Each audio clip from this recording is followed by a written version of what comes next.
But always remember that motherhood is a choice you make every day to put someone else's happiness and well-being ahead of your own, to teach the hard lessons, to do the right thing even when you're not sure what the right thing is, and to forgive yourself over and over again for doing everything wrong.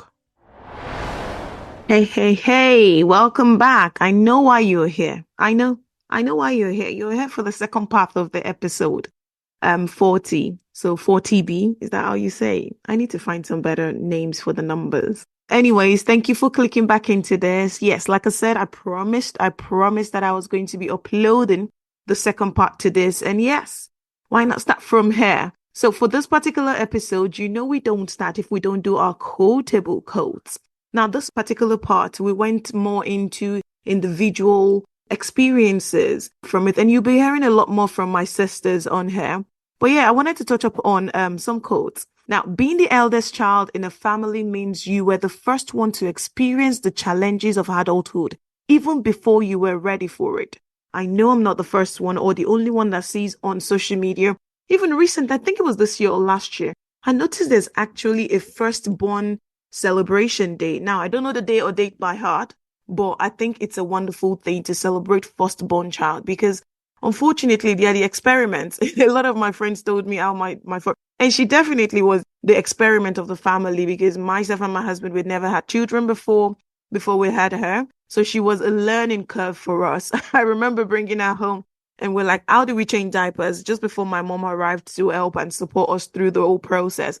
But here, definitely the firstborn child, they often carry the weight of responsibility forced into adulthood before their time. And you will hear the version of it from like a kind of a summarized version of it from my big sister on this particular episode, and how my immediate younger sister, Tolu, how she was thrown into that particular side of things as well because she was the eldest in the States with our younger ones. And how she had to take on the responsibilities and take a whole lot away from that whole experience. Also within this particular episode, we touched upon abandonment, children that are abandoned. And I found, I would always find something around that, isn't it? Abandoned children are like stars in the sky, shining bright despite the darkness. Now, irrespective of your personal situation, if you've gone through similar situation or for one reason or the other, you feel like an abandoned child or you went through abandonment at one point or the other in your life.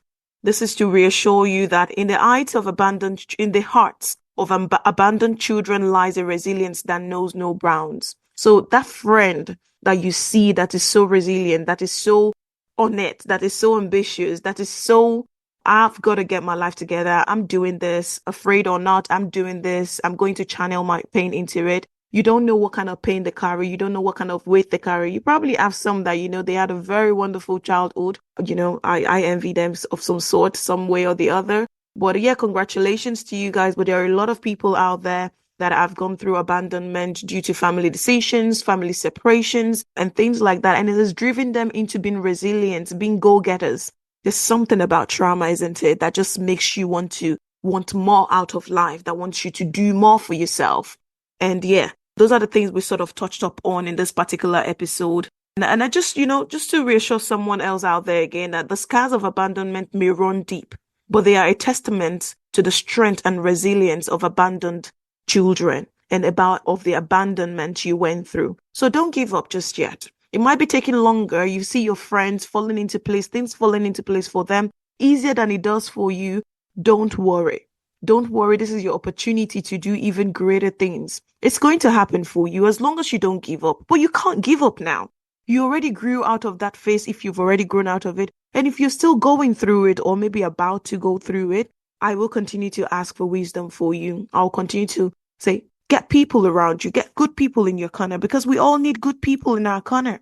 We all need one of the part that my sister mentioned Tolu mentioned, we all need people in our corner. And it's very important that you have the right people in your corner that would help you through this journey. And another thing I wanted to mention very quickly is that don't wait to set the right foundation for your children, because God forbid anything can happen at any given time. I mentioned an example in there. Those that went through World War II, those that have been through any type of war, they never planned it. They never thought it was going to happen. But whatever foundation they had instilled in their children or in themselves would have potentially helped them through that particular journey. So you don't know what's going to happen tomorrow. I pray good things continue to happen to us, but we know already by now, especially if you're an adult and you're listening to this, that sometimes bad things happen too. But when they happen, so that's why we need to be prepared. Preparation meets opportunity. Prepare your children now. Prepare them for the days that you don't know that might come. Just prepare them already. Let them be prepared. As you listen to this particular episode, again, don't forget to show us some love. Show me some love. Show my siblings, show my mother some love. Drop us a comment. Remember, we're on YouTube now. Yes, we're on YouTube. I'm on YouTube. I've started to upload some of this podcast on YouTube. So subscribe to the channel, thumbs up on the channel, show some love, share this with your friends and family, share this with one or two people. Don't be the village people in your story. Let them listen to it and just reassure them that you're not alone. I started a podcast, I've always said it, because sometimes you feel like you can't resonate with some things and sometimes you can resonate with it. But this is a different voice. This is a different perspective. This is someone else's journey. This is my journey. And hopefully it helps you look at yourself in the mirror and say, you know what? I'm not alone after all. I'm not a misfortune. I'm not a disappointment. I'm not filled with bad luck. Life just happens to the best of us. But when it does, for those of you going through it, for those of you that have been through it, you can come out taller. You can come out at the top and things will work out for you. You're probably not there yet. I'm not there yet. We're not there yet. We're far from it. But we see growth, we see development, we see changes, and we're so grateful for the journey thus far and for where we're going to. Enjoy this episode. From your own perspective of this period, of that season in your life, what can you remember of the experience and how that made you feel in that season? When Mom was just talking about having to drop me off at school, what's funny is like her saying it, it takes me back to those moments because like there are lots of things like I try to like kind of block out and forget, but going back to those moments of her dropping me off at like 5:36 and it's still so dark and I have to sit there with the administrators in the office. I actually met my first African friend while sitting in that office because her parents were doing the same things with her. They were dropping her off. I remember her name is Lillian and she was from Kenya. And so like, that's how we met. And Mom also said like, I felt I had to like grow up fast. And I definitely remember taking on that role. You know how everyone's like first daughters are, they give themselves away so much. And MJ really does do that. And I feel like I was a first daughter as well. At that time. For many years, I actually had to take on that role. And I still kind of do a lot of taking on responsibilities as those things have happened in the past.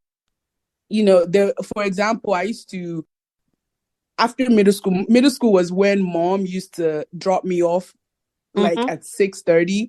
But when I got to high school, Mom left the responsibility to me, even though my school started first and Bolu and Moyo's school started later, but they couldn't stand at the bus stop by themselves. So I had to like forgo taking the bus at sometimes and wait with them at the bus stop, make sure they got to school. And then I would have to like either walk to school or take the public transportation to school. And I would be late so many times.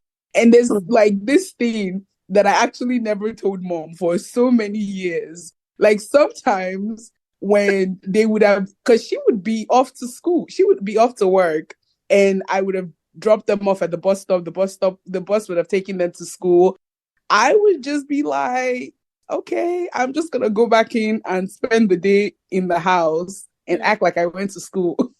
Because there was nobody there to no one else to hold you accountable, to actually go to hold me accountable. I was accountable for myself, and I was like 12, 13, 13, 14, around that time. So like I just would stay Yeah, home that's a a that's lot. a con Um, separation.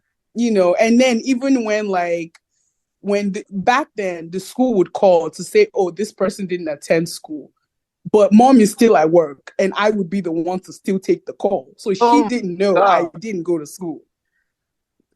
you know, it was, Oh my God. No. yeah, Thank you it so much for was, sharing that story. and No. that affected me so much Of because course. obviously Ah, academically I wasn't pulling my weight. I wasn't doing well. I wasn't attending school, and she didn't know. Thank Oh you. yeah. Thank you so much for sharing that. mm, Now, we are sharing this is not because ours is the worst story or ours is the best story. We're sharing no. this for you to have, especially for those that are just coming into that decision of separation within the family, and those that are still going through it right now, for you to understand because of the younger ones and some of the things that you need to pay attention to. Because now look at that story my sister has just shared. This is the first time my mom is hearing that story. Yeah. It's a possibility, and there is likelihood of that. Now, that it happens within your family. All of the stories, whatever we've shared right now, is a lessons learned from it. Because now you see people, there's something I say a lot, it doesn't take a lot to be nice. You don't know what people are going through. You don't know things that are happening in families. You don't know what decisions they've made that is currently affecting them. My sister said something earlier about the fact that she's tried to block out a lot of things. Now, psychologically, when you're blocking out a lot of things, there is a way you're training your brain. It's like when you're training your brain to be a type of way. You're training yourself to you start going to the gym and you're working hard to build some muscles. With time, the muscles will actually start to build because that's the direction you're building the muscles into. The same thing with your brain. If you're training your brain to forget certain things, after a while, the brain will adapt to actually forgetting some things.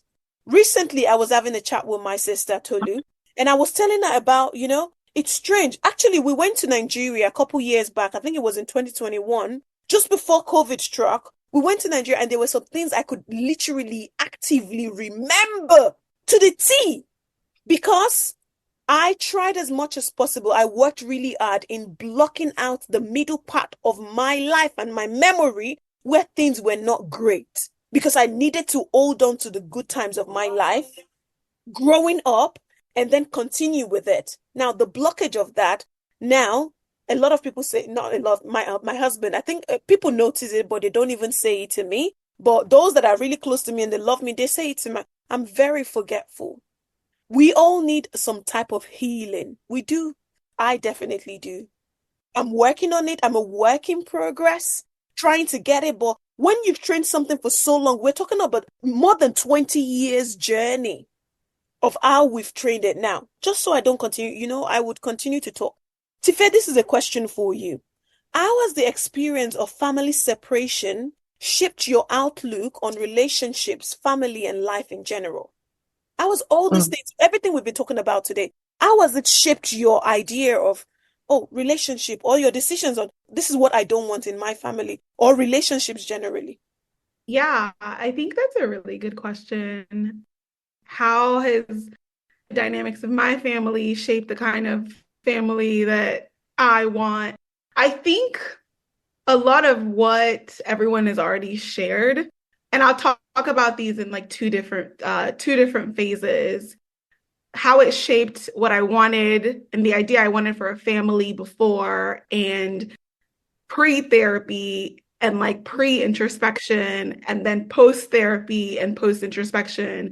Because as you guys are saying, like as we're having these conversations, people are talking about, Tolu talked about having to block things out. You talked about having a lot of like issues with memory, which sometimes like with family separation, there can be those difficult things, there can be those traumatic events that can happen while your family is separated, which I'm sure we all have stories to tell here. And that causes like trauma, and that trauma affects like areas of our brain that process memory. And that's how that's connected. And so you're exactly right in what you said, Auntie Esther. But pre-therapy, because of the ways my family had kind of like been separated, As Tolu said, she was like the adult. She was the first daughter for us here in America.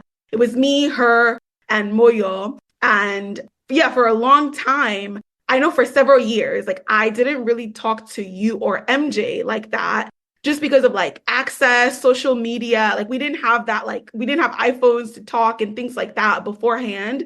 And so for a long time, like Tolu was the closest like adult sibling that I had. And she was kind of like a second mom to me. And I am so, so forever grateful for her. As you guys said earlier, like I am on the precipice of like getting my doctoral degree in the next few months. And as she said, there were a lot of like academic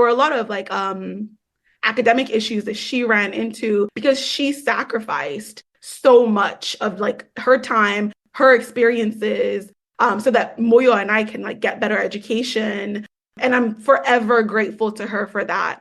And because I was able to see those issues with like mom and our family coming from like an upper middle class family in Nigeria, and now like being in America, mom working in like fast food as a nursing assistant, working night shifts, and then like my mom was always worked. All of the hard work that she transitioned to from like an upper middle class lifestyle, and then not talking to my dad, not talking to my older sisters, not really having a relationship with them. I was very, I think I didn't really fully understand like the dynamics of a connected, loving family. And so that made me not even really want to desire family. Like that made me just want to put my head down, work hard, make money. And that's really was like the main thing that I valued. But as I transitioned into adulthood and I explored therapy and I started to work through a lot of like the traumas that we had gone through as a family, I started getting to know my older sisters more.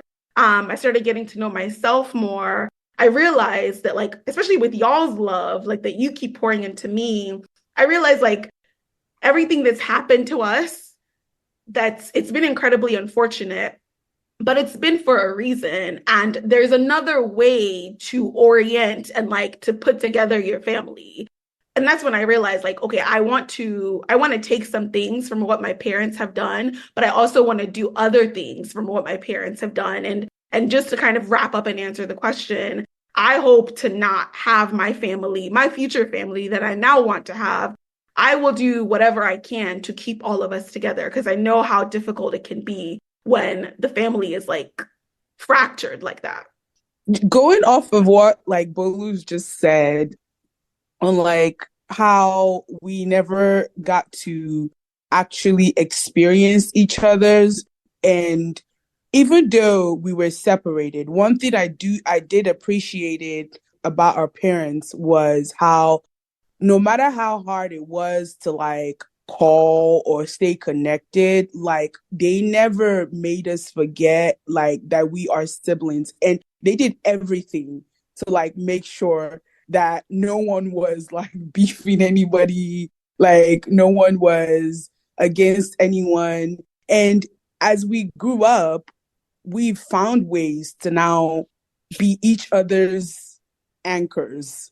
Like we hold each other down. Like our family, like the siblings alone, we are so tight. And I'm so grateful of how we hold each other down. Like we are so close. It's crazy because when I moved to the UK a few years ago, and everyone's like, wow, have you and your sister Esther always been this close? If I sat everyone down and told them I literally just met this lady like a few years ago, nobody would believe me. Because we didn't have that opportunity to like be sisters. We had to work on it. We literally had to work on being sisters. Even when I moved here, it was still a learning process for the both of us to like get to know each other, to have that relationship with each other. But now we're tight. Just like how in the beginning, Esther was like, oh, MJ, is my bestie. That's how I used to address Bolu. Bolu and I were besties because that's how we grew up. But I can honestly say now that like all my sisters, like we're best friends. Yeah. We're so close. Yeah, 100%. Oh, totally. Thank you both for that. Honestly, that's that got me my waterworks out. And I did promise that this year we're not going to do vulnerability, but it looks like I'm not winning on that side, right? No, thank you for pulling all of that apart. Like for every plate of food, for every friend that I fought, for every person I've had to respond to, for every attitude I've had to have in the past couple years because of my sister. Hopefully, whoever is listening to this would understand if you've ever been caught in the part of it, because Tolu is right about the fact that we only just met each other a couple years back, just a few years ago, thanks to COVID. Now, there's a story. My next question is actually because we need to try and wrap this up. I don't like to have the episodes too long. My next question, which is, if we can share, I think Bolu and Tolu and Bolu have shared, Mama's shared, but MJ, I'd like you to share one story. But before you share, if you allow me, I would share one story. Can we share any specific moments or memories that stand out, particularly challenging or heartwarming in our journey through family separation? I've got two that I want to share. The first one is when Tolu visited the UK and I sort of met her as an adult.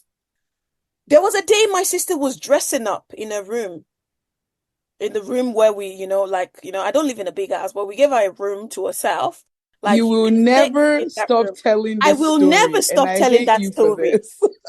I will never stop telling the story. Like she was in that room dressing up, and I was just like, oh, my sister is there. I'm just going to go into the room. She slammed the door in my face. If it was metal, I will have a lifelong bruise on my face because she didn't want me to come into the room because she was dressing up. She was my sister. Just like Daisy says So, now, just like Daisy says, I didn't want you to see my privacy. Okay. Hello. like, she's my sister. And I was shocked. I literally called our big sister then, and I'm like, it's weird. She won't even let me see her, changing into clothes or something. Like, I feel weird. And since then, it was just like a block because as soon as you do that, because I have friends that I can go into their room while they're changing. But my sister, my blood sister, my immediate younger sister will not allow me into a room to see her change because I just wanted to have a chat with her or pick something from that room. By the way, yeah, that was one. Now it's changed now. You know what? I can even go and scrub her back in the shower. I mean, and just like I said earlier, like I literally just met this lady. Just met Yeah. you. Yeah. But yeah, I was not of that. Like I know you're my sister. I know I love you. I know, like I'm supposed, but I just don't know you like that. Wow. Yeah. That was that was real. It was That real. was It was real. Now, Wish all that children. sorry, Mom, what did you say? None of you will wish all that for your children. No, we don't. We definitely don't. Like I'm so happy with what we're bringing up right now. And MJ is doing the same thing with her children. So MJ has got a boy and a girl, and the link and the bond that she's developing between them, you can already see the love that they love each other. And then the same thing I'm putting in place with my daughters as well. I've got a 6-year-old and a 16-month-old. And I'm like, you've got to, that's your sister. That God forbid anything ever happen and they get separated, but they will always know that there's more to family than just she's my sister and that. The second experience, the second memory I want to share is the one that is painful, but I'm glad that I've been able to overcome that now. There was a period, and I was back in Belgium at the time, and it was Mother's Day. People were celebrating Mother's Day. So every now and again, I get gift from my mom, I get gift from my dad, like maybe once in a blue moon that I can't even remember, and sometimes it just doesn't happen. Just because they wanted to continue to keep. You've heard my sisters mention that one thing our parents sort of did right was they made us aware of the fact that we're siblings and we need to keep that bond going. So I was in that period or season where I wanted to like share something with my mom. It's just a matter of posting a card to her. It's Mother's Day in the States, even though it was going to take 3 weeks or or a month to get to her. I still wanted to do that. And I entered a store, a shop, to buy cards for Mother's Day.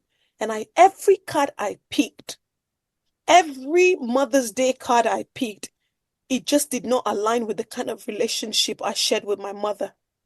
I read it and it just didn't make sense because I didn't share that with my mother at the time.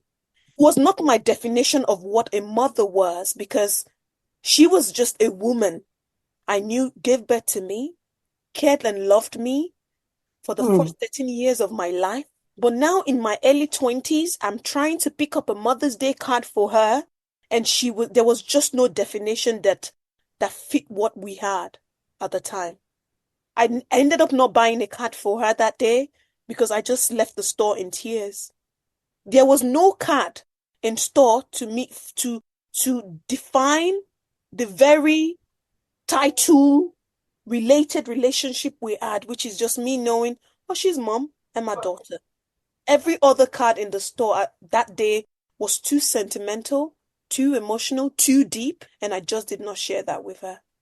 Thank goodness now, God forbid, if she needs half of my heart to leave, I will cut it and give it to her. Yeah, The because doctor on this the call is thinking, relationship no, you is can't there cut your now. heart, but yeah, I will give it to her if she ever needed it because we share something Yeah, different now. And those are some Yeah. two, a lot more memories that I could share. But I want to go to my big sister now, MJ, because of our time. MJ, can you share at least one or two stories or memories of, what the separation cost? Either the Mhm. consequences or a good memory that you'd like to share with the listeners on Not For My Village People? Well, the separation thing sort of, I'll pick one from Nigeria when I was in Nigeria. Initially, when mommy left, because like we said, we were these silver spoon kids. We had maids in the house, we had aunties taking care of us and all that. I wanted to prepare soup for me and my sister to eat, and I could not really figure out how to put it together. So Mifade, the lady, she's a friend, and she lives Like our opposite the neighbor. building. Yeah, our neighbor, yeah. So I told her, and then she took me to her house, and then she prepared the soup right in front of me. So I missed that part because I was just finishing secondary school. So to cook soup and then coming back home, my mom was not there anymore. Nobody was there to put me through. So that I missed that. And from there, I put myself together and then I started doing things better. And the other one was when I was 21. Mm. And at that time, my dad was not there, my mom was not there. It was a woman that I don't know who bought my 21-year-old birthday cake. I didn't even have anything to celebrate that birthday. And I also remember that separation thing affected one of your birthday too, Esther. Yeah. It was during Easter time, and it was really tough on us because we had to walk all the way to church, Mm. and then coming back, the pastor did not know that we don't even have gas or kerosene to put. At that time, we had switched from using the gas to stove. Yeah. We just had to incorporate into things that can keep us going. Thank God the house was ours, so nobody was asking us for rent. Yeah. And so they didn't know that we don't even have gas, we don't have kerosene. So they Mm. gave us a live chicken Mm. and pepper, Mm. tomato, tatashe, and rodo to take home. Yeah. We could not do anything with it. We just brought it home and it was there. It was Easter time and it was your birthday. That's one of the, That- we that- cried all, We had Gary on my birthday. We had Gary yeah, in the morning, we had Gary at night. wow, wow. We, from church, me, you, and Tife, we walked from that church, from Asolo, Ikorodu, we walked from there to our house and we were crying. We were crying. We got home. There was no food on Easter day. So that's one of the things that we went through. But the pros of it is that sort of built me and helped me to understand that, okay, this situation will come. and you just have to be able to stand on your feet and keep going. It will get better. At the end of the tunnel, there will be light. The most important thing is don't deviate from what you want to achieve exactly, because whatever bad thing is, it's like someone who went to the hospital for a dental issue and they had to numb some part of your cheeks, and in that process you feel, oh, because I can't feel it, you start biting, you start beating it. Trust me, when the anesthesia wears off, you will Feel the you pain. regret all that you did to your face, to your lips, to your mouth. So it's better to just stay cool and be focused. Okay, this thing is going to wear off, and then I can have a better face after everything.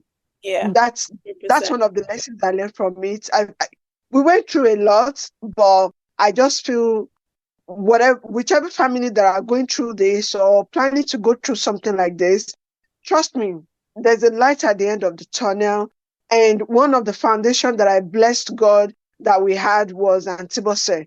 We grew up with this Christian-like auntie in my daddy's family. So when that situation came, when none of them were around us anymore, we got stuck with God.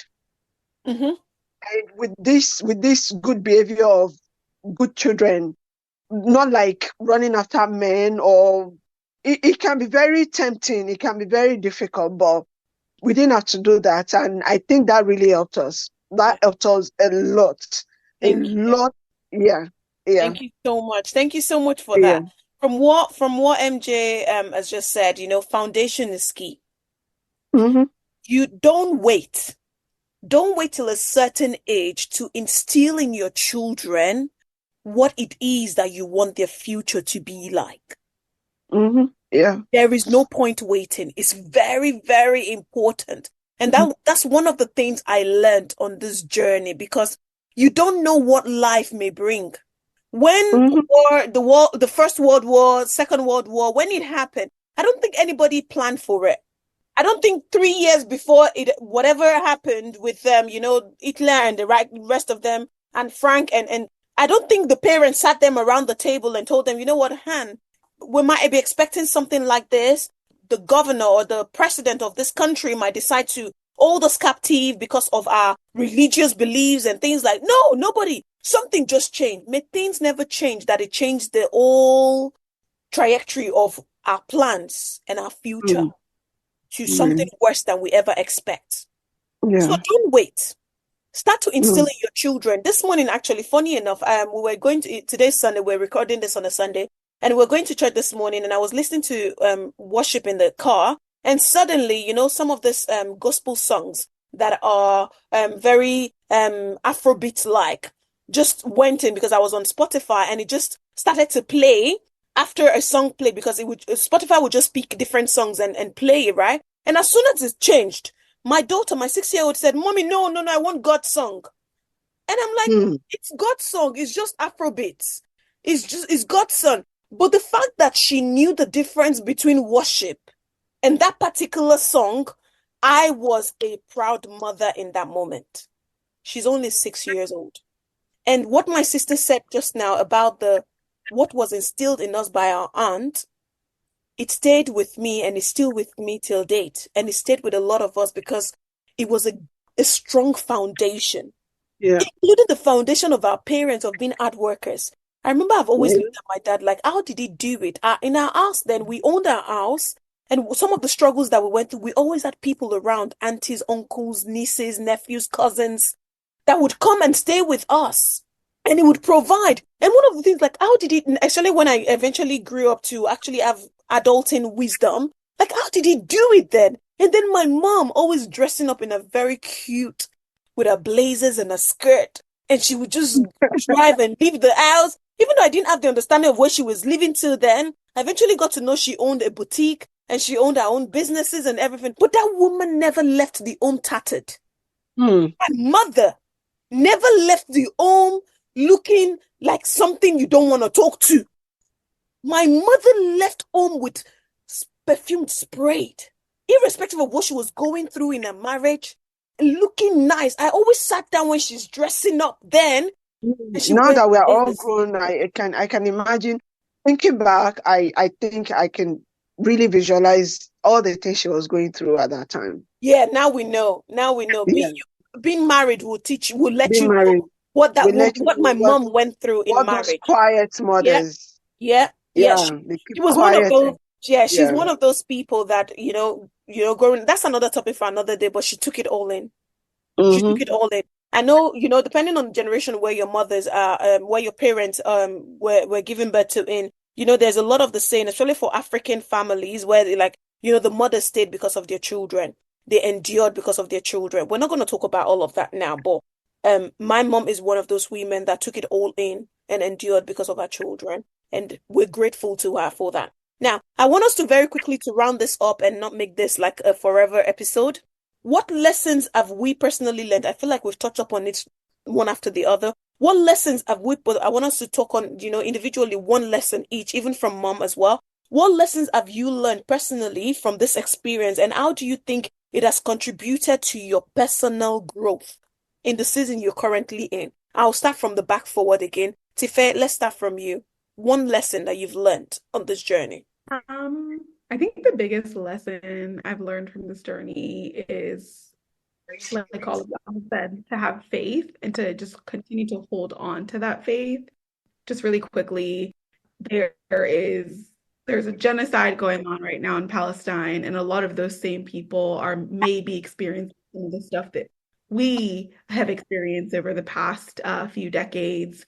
And it's very, very difficult and it's very scary. But my faith in God is something that I hope that the people who can and maybe experiencing this, that they also hold on to their faith in God. And I had to trust that it was going to get me through, and God was going to get all our family through. And I continue to hold on to that faith. Amazing. Thank you so much for sharing that. Tolu, one lesson that you've learned on this journey.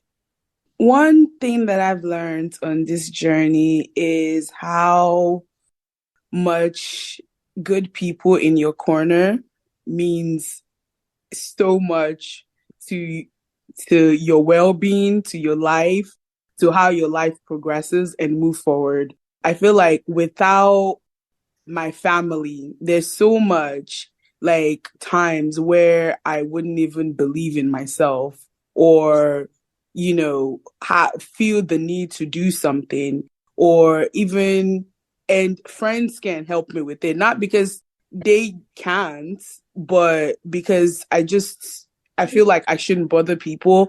But like my family wants me to bother them with this stuff, like because they feel like that's their job. And I reciprocate that to them as well. But like just having you guys in my life pushing me to be a better version of myself every day, to know that my life means something, I am worth something, it's just absolutely incredible. And I feel like I don't know, maybe because we were separated for a while, we know what it means to hold on to something We value or we, to we hold value on each to other each more. other. Yeah. So we value the time that we actually do spend with each other, the times that we talk to each other. We value everything. So yeah. Mhm. Amazing. Thank you so much. Before I go to my sister, I will say my own when it comes to the lessons that I've learned. One of the major lesson, and I think my big sister also sharing this. Solu, thank you for that. Bolu, thank you. One of the lessons that I've learned is that I don't want a broken home. I do not want Mm. a broken home. I'm It's going to scary. be scary. I don't want a broken home. I don't want to be separated from my children. And I'm going to do everything and continue to pray and work hard at keeping my family together. Lessons learned, definitely, like I said before, there's no point waiting. Instill in your children the belief, the faith, the understanding of what it is that you want to continue to see reflect in their future. Start from now. Don't wait. MJ, let's hear from you. Lessons learned. Well, I think one way or the other, we kind of think alike. I also don't want a broken home. I know we've talked about it several times. Yeah, just stay focused with the kids. Basically, it's just exactly what you said. So, because right now my head is blank, I feel like This is the a lot. waterwork sort of took a lot Yeah, from me. this is a lot. I know this is a Yeah. So, yeah. thank you. I thought I was the only one who's cried. No, No, no, I this could has not been a hold lot. it because it was a lot. But I mean, it's scary to have a separated family. And like I used to say to everybody, spiritually, there's this thing that I feel within me. There is this huge umbrella over the children. Two hands are holding an umbrella together. Once it's separated, the umbrella goes into half. Yeah, The woman holds one part, the man holds one part. And trust me, that other part that seems to be straight, yeah, if there is sun, if there is rain, any child, the other part of that child is going to be affected by that weather. 100%. That's the way I visualize it in my head. And I'll rather prefer that umbrella to be old so that at least some storms of life will not be what life is difficult enough already, then having them to have extra bag on because two people did not decide to agree or so Yeah, it is keep in mind, please separate that stupid umbrella. If he's abusive, If it's yes, abusive, if yeah, it's yeah, domestic violence, if yeah. it's, yes, you know, exactly. if Yeah, it's, yeah, please but if it, separate umbrella. We don't Yeah, need I that. I yeah, I strongly agree with you. Some people listening to this will not be like, oh, I have to endure. No, no, no, it's not like that. don't But die before your time. yeah, don't die before Still your trying time. to keep an umbrella Yeah, together. No, there's no, exactly, the umbrella is not exactly. even worth it in that season because Yeah, you're traumatizing the kids. The kids are already mhm. traumatized. So the future is Traumatized. already broken and Yeah, affected yeah, and severed. So there's no point of yeah. it. Thank you so much. And Yeah, go for on. now, I can't even take my kids anywhere without me being there. Like I can't allow them to sleep at a Elsewhere. friend's place without me going there. So I think that's one of the trauma, this Like, whole yeah, don't be separation. separated from them. Yeah, Yeah. because I want them to Separation. know me.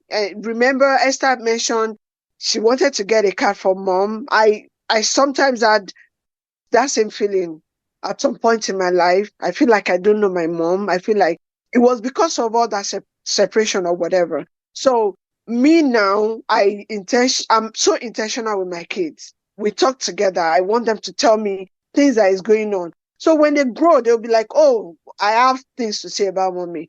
We watch all their cartoon movies together. I sit in their middle and we eat in one plate. I just want them to be stuck with. So those were one of the things I learned from what we had and how storms of life was about to take every other thing away from us. And I'm trying to incorporate that in my family so that they won't have such thing.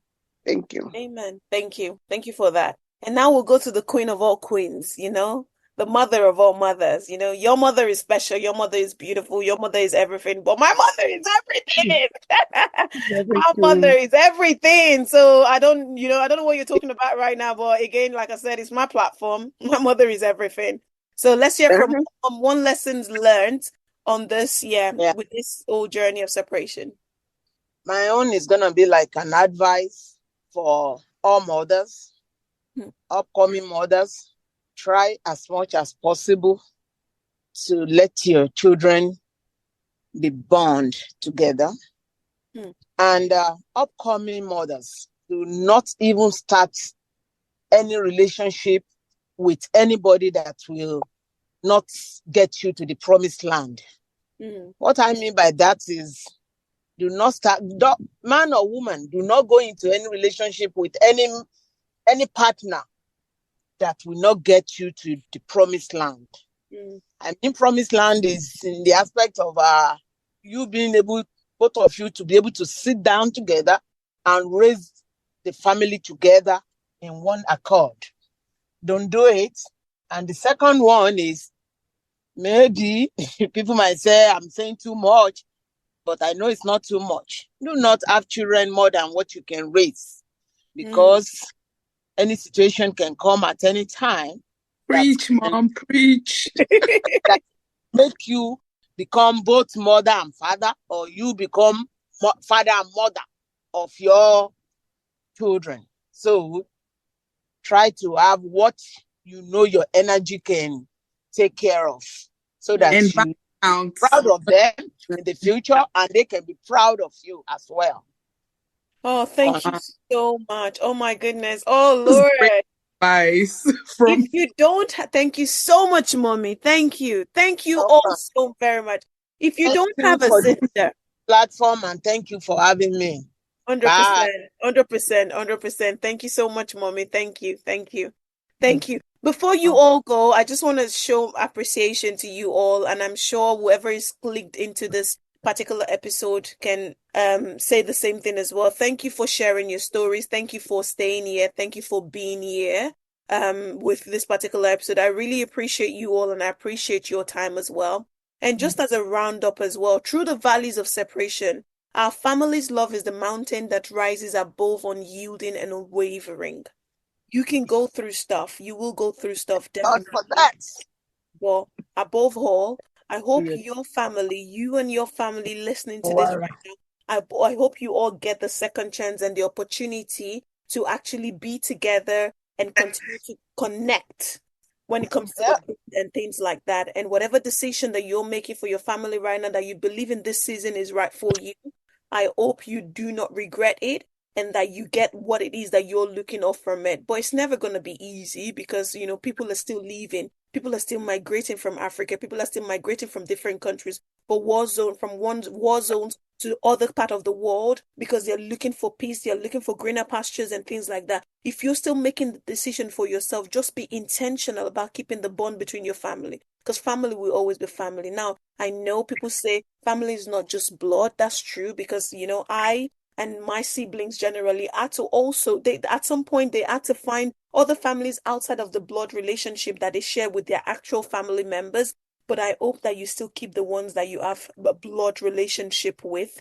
And I just pray for blessings. And I hope you get one or two things from this particular episode. Wishing you all the best, all the very best on your journey through whatever it is that you're going through right now with your family. I know it's a serious episode, but I'll still keep it real. Sisters, misters, I wish you all the very best with everything, and thank you to my wonderful family. Thank you to my sisters for joining me on this particular episode. It's family separations, the consequences and lessons learned through our own spectacles, through our own glasses, through our own views and our perspectives. Thank you all so much, and God bless you all. Have a wonderful, wonderful, wonderful time. It's the 40th episode, guys. We made it. Thank you. woo. Bye Thank for you. now. Bye, bye, bye. Wow. What do you think? What do you think? Family separation. Come here to share our story. For those of you that are still going through it, for those of you that are about to make decisions, that's going to start you on this journey, I wish you all the very best.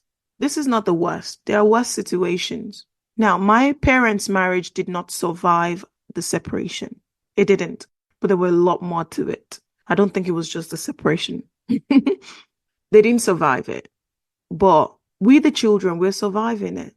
I wonder what our relationship would be like if we were actually together, if we were always together. I wouldn't say it didn't affect us. It sort of affected us. I think it did affect us. It did affect us from everything you've heard today, but we're finding our way back. We're better than where we were before. And we're working really hard and with intention to definitely be better, to definitely be in a better place. Just remember that family separation teaches us the value of presence and the strength of resilience. It reminds us that love knows no distance. And the truth is that the pain of family separation is real. Is real, guys, is real. But so is the strength we gain from enduring it. Okay? So if you're going through it, endure. Don't give up. The sun will shine again. Separation is like a test of endurance. It challenges us to hold on to love even when miles apart. So when next you see that sister, mister, that loves so hard, that gives heart freely, you don't know what they're going through. We all carry a level of trauma. You don't know what they're going through. You don't know what they've been through. You don't know what's made them the way they are. If you can't help them, don't add to their situation. If you can't support them, if you can't teach them or help them be different somewhat by loving them, not criticizing them or judging them or making the pain even worse, then please just leave them and let them be. But if you can help them, support them through it, go ahead and do so. We all need people in our corner. We need someone to continue to show us love, because family separation is like a storm. It may shake you to your core, but it cannot break the bonds of love, true love that holds you together. Hold on to the true love, the blood ties. I wish you all the very best on your journey, your experience. And hopefully this has told you that you're not alone. If you're listening to this and you've been through it before, look at yourself in the mirror. You're not a misfortune. You're not a disappointment. You're not a problem. Life has just happened to you. Now, it's your decision how you let it treat you. They say time heals wounds, but let time heal it for you. Let time heal your wound. Allow time to, because if you do not allow time to heal your wounds, it won't happen. So let time heal your wounds. I wish you all the very best. Please, guys, show us some love. Don't be a village people on this particular 2 episodes that I've just taken time out to put together for you. Don't be a village people. We're on YouTube, Spotify, on a lot of other podcast platforms. Show us some love on Instagram. Show us some love on YouTube. Drop a comment. If you have some questions to ask, please feel free. Got this amazing people and connect and network that we would love to answer. And I'd love to tackle it myself as well. Thank you so much. If it's an email you want to send as well to make it more private, don't forget we've got an email address. It's notformyvillagepeople@gmail.com. All right? Okay, until next time, stay blessed, stay loving, stay healing. God bless you. Bye for now.